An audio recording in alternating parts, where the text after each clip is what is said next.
So our academic method is very different here. We use a number of different concepts. The first of which is the Oxford and Cambridge tutorial system. Cambridge call it the supervision system. At Oxford they call it the tutorial system. And the idea is really, I went to Oxford to study physics there, and I was astonished because I've been taught at school the normal way. The teacher stands up, teaches you something, then you do a few worked examples, and then you go and actually do a few questions at home, and then you have a test, and it's logical, and everyone understands that. No problem at all. I got to Oxford, and then I was had a tutorial, and in that first tutorial I was just given a set of problems. I was just given a problem sheet. Okay, do this. It's just like, what the hell? And so, I thought you were going to teach me this. You know, this is like Oxford University. I said, well, no, we don't do that, because what we'll do with the tutorial system is you will try it first. You'll see how far you can get. You may go to some lectures. You may go to the library, you might talk to some people who've done this before, you might work with your friends and see how much you can work out yourselves. And then we'll have a tutorial where we'll actually go over this and we'll address any misconceptions you've got, we'll address any challenges you've got. And even though it seems very weird and counterintuitive, it taught us so much about how to learn for ourselves and how to be independent learners. So we would, either in groups or individually, would say, what is this we've got to do? There's 10 questions here. Well, I'll do 3, you do 3. Well, then we'll check, compare notes and see how we get on. And it was really interesting that we learned how to take control and manage our lives and manage our learning. And what's strange is this is the seat of academia in the UK. They're not really teaching you very much up front. So I started thinking, couldn't we use that method? Couldn't we use something like that for our students? Because I've noticed that a lot of schools, traditional schools, are very, very, very good at getting students into university, even the top universities. But when they get there, they don't have the director of studies on their back all the time. They don't have these 8 things they need to do every single day. They don't have all these homeworks that are set. So when they get to Oxford or Cambridge in particular, and they've got to manage their own time, they haven't ever learnt that properly. They haven't ever learned to take responsibility for learning themselves. And so they tend to, and the patterns are very clear. You do any research you want to, you can see that people who are prepared very, very well by their schools end up doing much worse at university. They're okay in the first year because they've still got the residue of this kind of advanced preparation they had for school. But then they get to the second year, they haven't learnt to work really collaboratively with people. They haven't learned to work out how to get on with people and how to do projects. And they also haven't learned to be responsible for their own learning. So our academic method is principally making people responsible for their own learning. And the second thing that's very different is that we begin from the end. And on day 1, you get the past paper, the mark scheme, and you get the opportunity to think, oh, this is interesting. I wonder how this all fits together. Why that works really well is a bit like giving people a puzzle.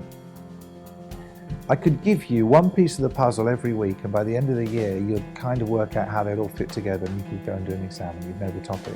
Or I could give you all the pieces but a clear map of where you're going to go in the end and not enough time to finish the puzzle.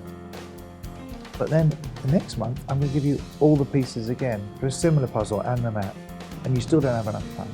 But then you get it again, and then you say, oh, right, I've kind of spotted the patterns now. I get roughly what's going on. And so the idea is that it's super flexible because you're doing the entire curriculum every single month. So that means you can start or stop at any time. If you have people joining, say, in January, you don't have to worry about, oh, well, they've missed all these 3 or 4 key pieces that were done in September to December. So people can stop any time, and they can stay in the system. It's a bit like a sort of a roundabout. They're going around there over and over again every single month, and they just spin off the roundabout whenever it's time for them to do their test. But this idea, this reverse learning approach and giving them the whole thing, it teaches their brains to look for patterns. It teaches them the holistic view. It teaches them how to problem solve. And I'm astonished at how effective it is. And so what we're doing here that's different is that we're focusing on equipping people to take charge of their own life and to be, I've got a parable which talks about actors, agents and architects. The actor is someone who's just reading a script, following other people's lines. The agent is somebody who's they're in it, they're controlling which scripts the actors get, they're dealing with things, they're controlling things at a certain stage, so they've got some agency. And then you've got the architects who are designing things, and they're the highest level. And what we really want to do here is teach people to be architects of their own lives. My background, physics at Oxford, I then went into, I'm fascinated by problem solving in general, and I've had a few books published. I've published in 6 languages on problem solving, a couple of books on maths and logic and science, and I've been always looking for that problem solving approach to bring it into education, because problem solving approach is actually brilliant for real life, where there isn't a syllabus. You see, you could argue that, well, it would be perhaps more efficient to do the syllabus approach the piece by piece approach for a syllabus. You could argue that might work, and I don't think it'll be as good, and the evidence is that it isn't as good, but it could work because there is a syllabus for A-level physics. But there's no syllabus for life. So right, the problem solving approach is actually going to be better for university, and it's going to be better for life. And that's our academic method.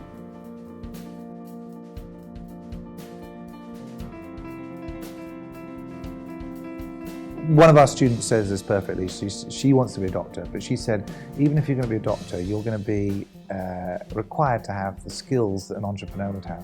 That's the ability to talk to people, the ability to get along with people, to manage your own time, to set yourself up in a productive way, to be organized, to have a very clear structure to your week and to your day, to be able to be comfortable with being out of your comfort zone. My son is actually studying physics at Cambridge University at the moment, just about to go into his 4th year, and he said, but why would I want to go out of my comfort zone? It's comfy in there. And I said, yeah, of course, you're not going out of your comfort zone to be uncomfortable and to stay there. You're going out of your comfort zone so that your comfort zone grows.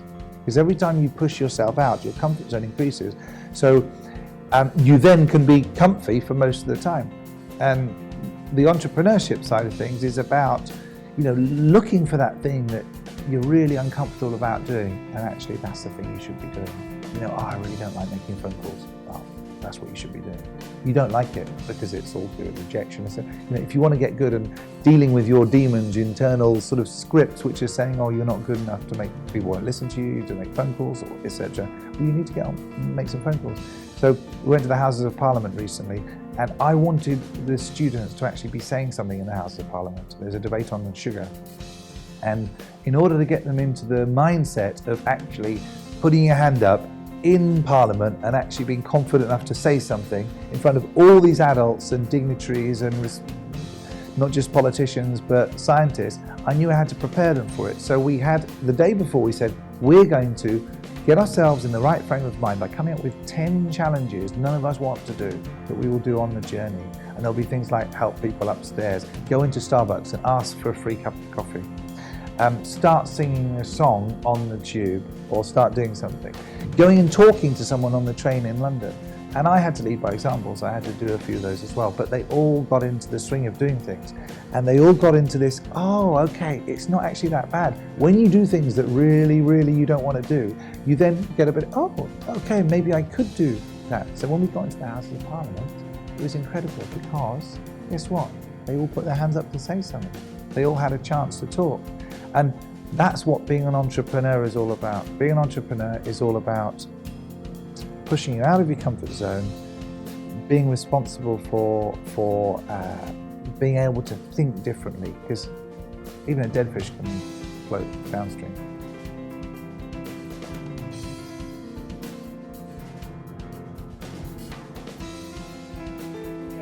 It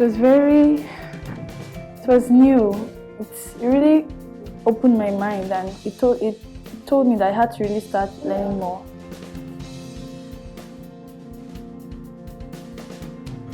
Yes, because I like the way I was being taught here, because he firstly let us picture it in our minds before giving us the right spellings.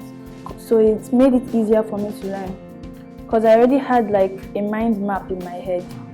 And then when I already seen the real spellings, it became easier for me to learn.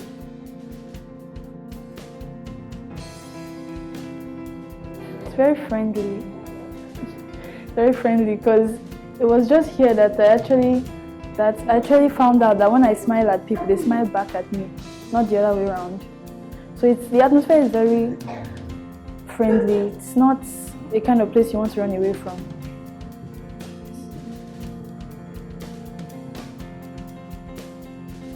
It was wonderful. It was as if my life just changed completely about the Spanish.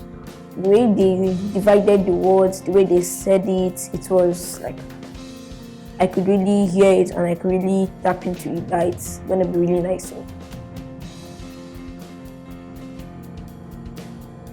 Spanish and French and other languages. I prefer the Spanish because Spanish is more easier. You can quickly learn it. For French, you have to take a little step by step before you learn it. And the French word, it's easy, but the Spanish is more better than the French. That is why I prefer Spanish. I told the person should really please come here because this place is really great, and the words and the languages and everyone here, they're really nice, they're wonderful. And the person should really come because the person really understands what they're saying, the languages and everything.